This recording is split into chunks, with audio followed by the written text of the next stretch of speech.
What you need to do is be clear with yourself and tell your anxious brain that you simply had a heart palpitation. You also need to be aware that, unfortunately, you have an anxious brain. You are likely to experience things out of context to what they really are. I was the most positive, anxious person on this planet, and yet my mind knew it was all a cover-up to what was really going on in my mind, subconsciously and consciously. Don't live a life of delusion. Tell yourself the truth. Things right now are not really okay. You are stuck with anxiety forever. Erase this out of your mind starting now. I, as well as many people I know, have been on the brink of not wanting to live another day and have come back stronger and more grateful for life than ever before. You are the reason panic attacks occur in your life, and you are the only solution. Stop searching for a pill, herb, miracle technique, and so on, and begin getting to the root of the problem. Realize that this must change not tomorrow, but now, and follow a game plan that has worked for someone else religiously until you've changed your associations to what you fear. Lie number 4. And over again, I've seen people get their anxiety levels down to a level 2 or 3 from a 9 or even a 10 in a short amount of time. Every one of us has a critical voice in our heads that says, "You can't do this." In the end, you need to ask yourself some questions. What is life truly about? What gives me great joy whenever I think about it? The answer comes from one word: memories. When you are alone sometimes, do you recall your memories? Of course you do. Right at this moment, you are creating either a positive or a negative memory that your future self will be looking back on. Memories are everything. When I think of the 6 years I struggled with severe anxiety and panic, I realized that during that time I had no positive memories. Pretty sad, isn't it? If I followed my true voice, I would be embarking upon unknown territory, a world that deep down I didn't believe existed, a world of peacefulness, joy, and good memories, a world that would take a lot of effort, patience, and momentum to be realized. There was only one choice for me, and thankfully, that was to listen to my true voice, and I am here to tell you that you should too. In fact, you must. If something is consistently pulling you in a direction that deep down you don't want to go, make a decision and change it the way I did to overcome my anxiety disorder naturally. Start to take a closer look at whether your critical voice or your true voice is shaping your life, and make the right decision so you can start making some great memories starting today. You are never feeling an emotion for no reason. There's usually a trigger that you experience that set off a secondary emotion, which then builds up with all the other feelings you have been suppressing. Fear of judgment. Well, I am here to tell you to buy that outfit and to dance your heart out.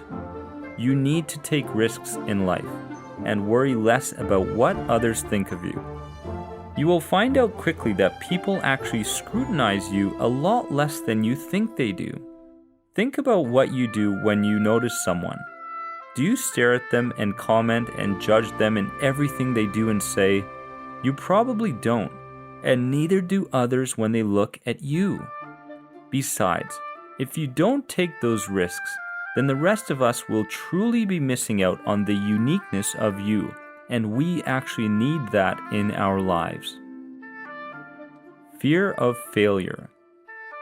Have you ever heard the quote, "If you knew you couldn't fail, what would you do today?" I absolutely love it. After hearing that quote one morning a few years ago, I decided to take on the world and become the anxiety guy.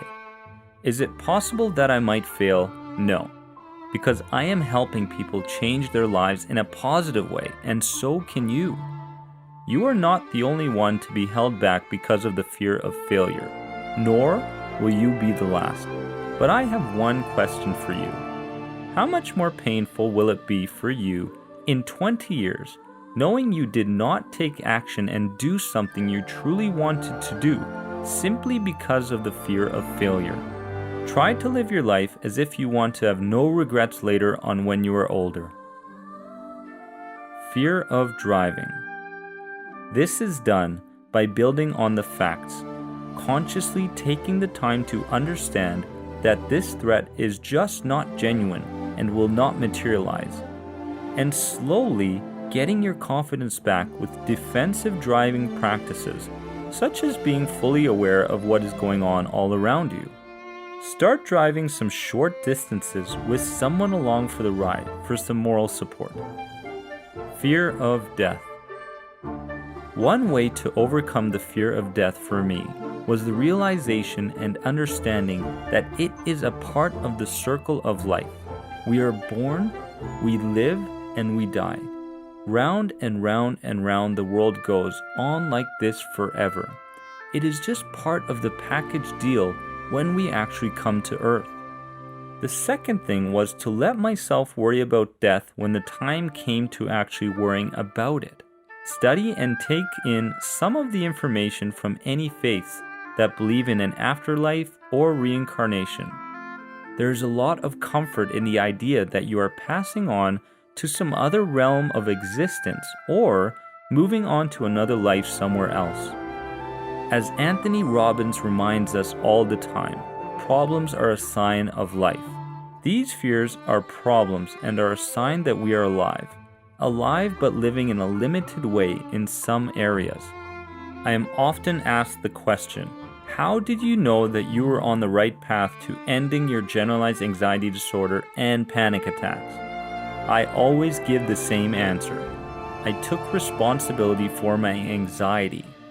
Damn you all for causing me to be like this. I moped through life, playing the victim card everywhere I went. Does this sound familiar? Finally, at the 6-year mark, I became tired of my life being dictated by my anxiety and panic attacks. So I did something very different. I actually visited the children's hospital. After my visit, all I remember feeling is guilt and anger.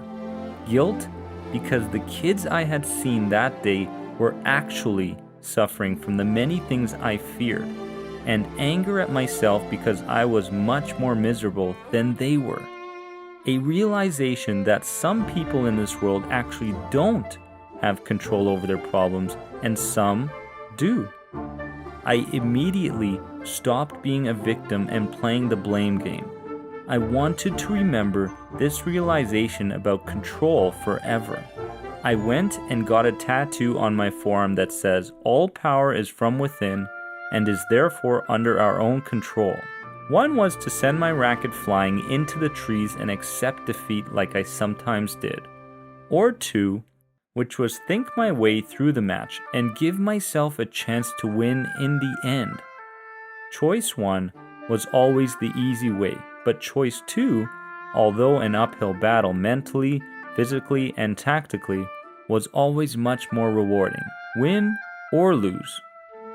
Comparing my struggles to a tennis match made me realize that I had the same choices in my life as well. Accept defeat or find a way through it.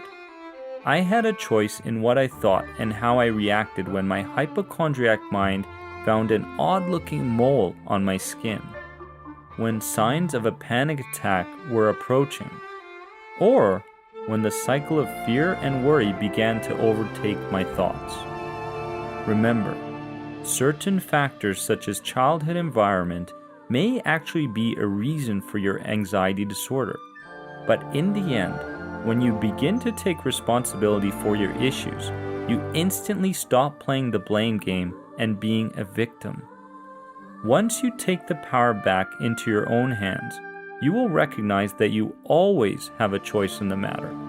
It just takes time to recondition yourself until desensitization begins. Here are 3 questions you should ask yourself once you notice that anxiety is starting to take over your day. How much validity does this worry have? Number 2, Am I adding to my initial fears, and if so, how? Number 3. What do I need to believe in order to head in a new direction now? And what facts can help me strengthen that belief? Your choice is what to believe about your anxious state and how you will react to it in that moment. At the end of your life, I want you to be able to look back and marvel at the way you handled your anxiety disorder. I don't want you to look back and think, what if? Myth number 1. People who battle mental health issues are unintelligent. Boy, was it difficult for me to keep my focus on something and remember something during my days with anxiety disorders. I fought the idea that I was stupid and unintelligent day after day, and I'm glad that I did, because it was never true. On the surface, it looks as if we who battle mental health issues are quite cognitively challenged, but in my experience, many are incredibly creative and brilliant, and our imagination that is driven by fear is second to none. Myth number 2. Avoiding a social interaction means you are antisocial. This was usually followed by some sort of disappointment on my part to keep the conversation flowing, but deep down I knew I wanted more close relationships and a circle of friends I could turn to. Number 1. You fall for the bait.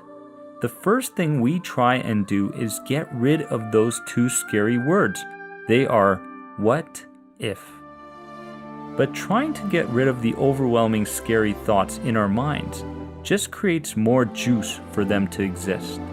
So step 1 of the 6 steps to overcome generalized anxiety disorder is complete acceptance. Do you want to know the 2 words that will single-handedly overcome your anxiety symptoms strictly on their own? They are confidence and momentum, and complete acceptance builds both. Number 2. Tom doesn't see a way out, but lucky for him, I actually do. I'm now asking Tom to take up 3 things: a hobby, an exercise routine, and gardening. Number 3. You just don't drink enough water. Tufts University conducted a study which found that a lack of water and natural fluid resulted in depression, anger, and a general negative mood. The study had examined the connection with student athletes, and this is just one of the many studies out there. Over 75% of Americans are chronically dehydrated, and the effects of dehydration can influence your anxiety levels more than you think. Most people wait until they are thirsty to start drinking water, which is actually way too late.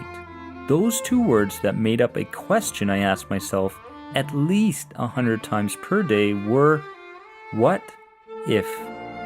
What if I experience a panic attack like the way I did last time? Will people think I'm crazy?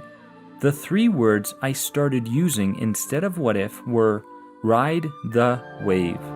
When I was in Bali, I would surf quite a bit and realized that when I surfed, it was one of the only times I was thoughtless. Nothing could bother me. I was just riding the wave without the thought of what if I fell off the board, what if there was a shark, and so on. I was free. I didn't add fear to the experience at all. I just kept riding the wave. And it worked. If I experience dizzy sensations at the shopping mall, I'll just ride the wave and not add any tension to the experience. I'm on this plane now and I'm feeling jittery. What if this plane crashes? I'll just ride the wave and experience this feeling, but I won't add anything to it as I cruise through these feelings. Eventually, I became disinterested in the what ifs and I didn't add to any initial fears I had. Did it take time to recondition this? Of course. Doesn't anything take time when you want to create a lasting change? Reasons people become depressed. Becoming isolated. The feeling of being isolated appears when we feel that we just don't belong, and this is a major reason why people feel depressed.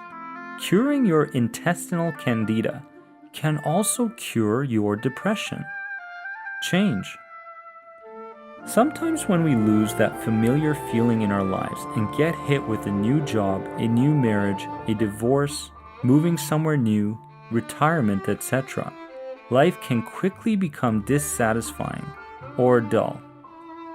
A seemingly positive change that has been planned for some time can bring unexpected changes that can bring about depressive episodes. Nothing to live for and feeling lost. There's nothing worse than having a stale life. Something that gives you that jolt when you wake up in the morning is key for each and every one of us. This can come in the form of a new hobby, becoming educated about something you're interested in, taking part in a new social group, or maybe even teaching people something that you may be an expert at. Fear. It's easy to get into a pattern of negative thinking that breeds fear in all of us. But the biggest obstacle that stood in my way during my 6-year struggle with anxiety disorder was the fear of failure, which led me to live a confined and fearful life. What I've come to understand is to try something and fail is not failure. But to not try at all, that's failure. So if the fear of failure is adding to your depressive state, then understand that regret weighs more heavily on your shoulders than failure ever will. The emotions that you are feeling are nothing more than a feedback mechanism. Feeling the emotion of fear, for example, means that the solution will come by stepping out of your feared comfort zone in a slow and systematic way. Chapter 13. Can St. John's wort truly help your anxiety and depression? Here's my short review on this yellow-flowered plant known as St. John's wort. St. John's wort contains important compounds in it that have medicinal qualities such as hypericin, which is believed to have a similar effect to antidepressants. It affects the level of serotonin, dopamine, and norepinephrine, which make up the neurotransmitters in your brain. In my experience, it was most effective during my mild to moderate days of depression. Mike, who is a very good friend of mine, tells me that this herb has been a small miracle for him when it comes to his sleeping disorder, the release of tension in his body, and his concentration levels. There are also studies that would definitely support his claims of the effectiveness in these areas. Have you perfected the part of you that puts on a happy face for people so they don't have to realize how unhappy you are? Number 1. You feel lost and have nothing in your life to work towards. Do you have a project that you are currently working on that makes you want to jump out of bed in the morning? If not, you need to find one. Maybe thinking of the wonderful feeling that you will have when you lose those extra pounds you have packed on, or finish that kitchen project you have been putting off. Maybe you have an idea for a side project at work that will bring in some extra income. Whatever it may be, you need to target something that you can do to make your days a bit more worthwhile. Number 4, you play the victim on a daily basis. When you get into a deep conversation with others, how often does it go into how many things are wrong with your life? How about discussing things that are right in your life instead? We all have so much to be grateful for and so many blessings. We need to be conscious of these things rather than the negatives, the first world problems that we may have. You also need to surround yourself with positive people that bring out the good in you. In essence, end any toxic relationships you may have while you are at it. Number 5, you believe that this is your identity and you cannot change and won't change. You feel like you can't teach old dogs new tricks. This is not true. The truth is, you can teach anyone anything as long as they are willing to learn and to try new things. You need to be fed up with how things are going in your life to push through that old attitude and realize that you are not stuck and that you can make a change. Gain whatever inspiration you require to feel like you can make a difference in your life. Feeling anxious and depressed is not your identity if you don't want it to be. Number 6, you stay away from everything that you fear. You need to listen to that little voice in your head that whispers to you to do it when facing your fears. When you do, you will realize that it is not even close to as bad as you imagined it to be. It is the most exhilarating feeling when you can accomplish something you were always afraid of doing. You don't want to look back on your life with regret because some of the ridiculous fears that were holding you back. They will seem silly when you are on your deathbed, won't they? They are silly now too, I guarantee it. Number 7, you believe that you don't deserve happiness. For whatever reason, you don't feel like you are entitled to one of the most basic rights of humans, to find happiness. Write down a list of things that make you feel happy and content. It could be a big thing like going to an amusement park with your kids, or as simple as a bubble bath. Self-care is something that we rarely do these days because we are way too busy. Try to do something that makes you happy every day. You deserve it, truly.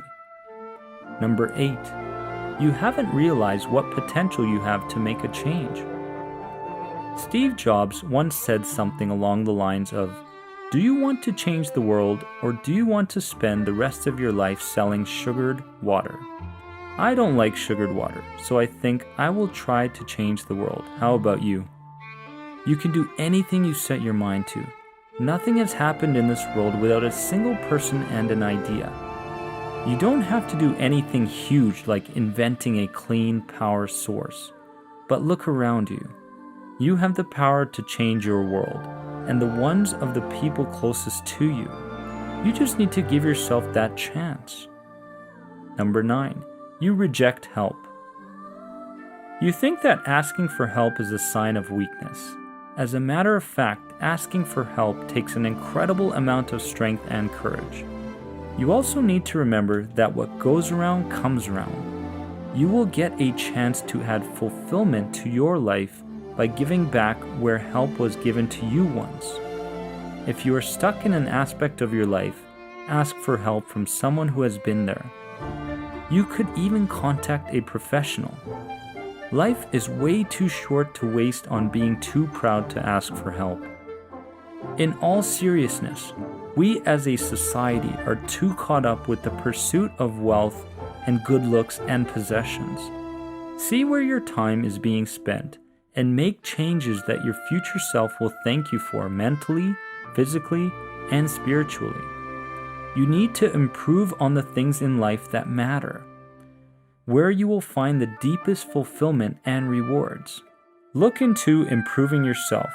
That will make all the difference. That people suffering from anxiety disorders are some of the strongest people that you will ever meet. Right then and there, I decided I would put together a team of therapists who have in fact experienced anxiety disorders themselves, doctors, and people who have recovered from their own struggles, and develop a program designed for success. I want to name a few people that have had extreme levels of anxiety, depression, as well as OCD. Michelangelo, Albert Einstein, David Beckham, Sigmund Freud, Oprah Winfrey, Donald Trump, Ludwig van Beethoven, and Woody Allen. It's leadership. They have all overcome their own struggles and eventually came through as leaders in their respective fields. When I won tennis matches, the house was overflowing with positivity, but when I lost, there was always a somber atmosphere that affected everyone, looking for instant results. Being so fed up with your physical sensations, panic attacks, and fears can easily lead you to feel that overcoming them is not possible. Recovery from GAD is far from being a straight road. Desensitization from your symptoms and worries comes with time, and you may feel like you're taking one step forward and 2 steps back for a while. In my own struggle, I spent over $1,000 on programs, pills, herbs, and any miracle cure that I came across. It wasn't until I started to become more knowledgeable about my condition and putting the useful information and techniques that this program teaches into action for some stretch of time that I started noticing measurable results. Now, if you are like me and have had medical tests done to rule out any significant health issues to explain your physical symptoms, it's easy to have a few days of relief from panic and worried thinking, and then be hit by the worst panic attack yet, or have a whole day of uncontrollable anxiety. But also remember that as your fear disappears and your confidence grows, you will start to lose a lot of your anxious sensations overall. It's important to remember that no real long-term damage is being done to your body. Knowing that no one has ever died from a panic attack, that pain just under your chest, near your heart, is causing no damage to your actual heart. The lump in your throat that you get on and off all day at times is nothing more than a sensation, and actually feels very much like when you watch a sad movie and feel like you're going to tear up. That dizziness that strikes you and gets worse during intense panic attacks will never cause long-term issues with your vision and your brain. Remembering these facts will help build confidence in the long run when you think the worst, and with growing self-belief comes full recovery. Over-researching every symptom online and being the victim when talking to others. Building on a friendly community of anxiety sufferers is a great idea. Looking to sites and chats as a crutch each and every time another aspect of anxiety shows its face in a new way to you is not. The problem with sharing your awful experiences and how bad you may be feeling with others is that not only do people not want to associate themselves with negative people after some time, it also reinforces your current beliefs over and over and over again. Having a support group that understands you is different. You may converse with them and tell them your successes of the day or week, and by educating themselves about your condition can be one of the strongest tools in your recovery. However, if you're dumping your problems on coworkers, you might find that people start to distance themselves slowly from you. Your life is speeding by, and notice that you may get more enjoyment out of it if you slow the speed down that you are doing it at, and stop adding to your stress. As mentioned previously, confidence is extremely important to building momentum on your road to recovery, and the only way to build confidence is to stop avoiding and start doing the things you fear gradually. Does that mean that you step into a box full of spiders for a full minute right away? No. Start with an intention. Decide that you will not avoid something anymore and take baby steps each day to conquer that fear. There's a clear difference between doing things that help you cope with your anxiety and doing things that will eventually end your anxiety. And crying in my bed from the torturous life I was living, I did something that I never thought I'd do. I drank 2 large cups of coffee in the morning and set out to conquer the world. Nothing brought out a full-on panic attack for me the way coffee did, but I was so fed up that I said no more, bring it on. Using all the built-up emotion and energy I had that day, I went for a run and a bike ride and fully accepted the feeling of panic as it came, and I said if it's going to kill me, then that is what will have to happen. And what I thought it would eventually lead to, my death, but that wasn't the case. That day became a huge morale booster for me. For years, I judged people by what I thought they were thinking about me. I assumed I knew what people were thinking all the time and thought that 9 out of 10 times that it was something negative directed at me. The way to end this habit is when you feel you are being misjudged for something you did, or you feel negative thoughts coming from someone directed at you. Rule number 1, you are not a mind reader. Rule number 2, there is a very good chance the person is thinking something positive about you, like what a great shirt you might be wearing. Rule number 3, and probably the most important rule, who cares? Rule number 3 is the most important because you don't want to go through life with the idea that what people think about you is who you are. You are a unique human being, and there's only one of you in this world. So developing an attitude of who cares will bring your true personality out, and people will love and respect you for it. Number 1, complete acceptance. Accept that what you have is related to anxiety and nothing more. Number 3, building on the facts. Build confidence and self-esteem from looking at your current and past fears and recognizing that none of them have ever come true and won't ever come true. Fear can be summed up like this. Fear is steeped in false beliefs which perpetuate anxiety. It can be overcome by either gradually facing what we fear most or jumping right in and facing your greatest fears outright. Fear of the unknown, fear of losing everything, fear of a worldwide financial collapse, fear of a world war, fear of the end of the world, fear of death. The only difference is some have made a decision to not let the fear of something control their lives, while others let fear control many aspects of how they live their lives. A phobia is an irrational, unreasonable fear of an object or a situation. Some phobias happen as a result of observing other people's reaction, which people are unaware of, and the information is stored into the subconscious and the fear is generated to mimic that